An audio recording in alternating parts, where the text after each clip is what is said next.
আল্লাহ পাক তাদেরকে ভালোবাসেন যারা তার রাস্তায় সংগ্রাম করে সারিবদ্ধভাবে প্রাচীরের ন্যায়।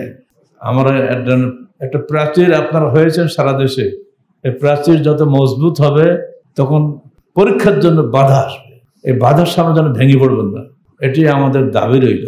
ভবিষ্যতে আর দেখা হবে কিনা জানি না, এটাই কিন্তু আমাদের শেষ দাবি রইল আপনাদের কাছে।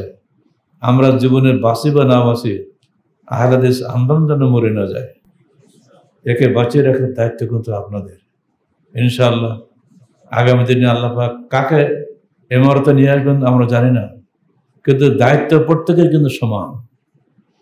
আর পরস্পরে হিংসা করবেন না, কে কোন দায়িত্ব নেওয়া হলো, যদি সেশন চেঞ্জের সময় অনেক জেলায় পরিবর্তন হবে, এগুলো নিয়ে মন খারাপ করবেন না, বরং কাজে প্রতিযোগিতা করেন। ইসবিরু সাবরু রাবতু, আল্লাহ রসুল বলছেন যে ব্যক্তি মুরাবেত অবস্থা দুনিয়াতে বিদায় হলো, কিয়ামত পর্যন্ত তার আমলনামায় তার নেকি বাড়তেই থাকবে, বাড়তেই থাকবে। মুরাবেত মানে পাহারাদার।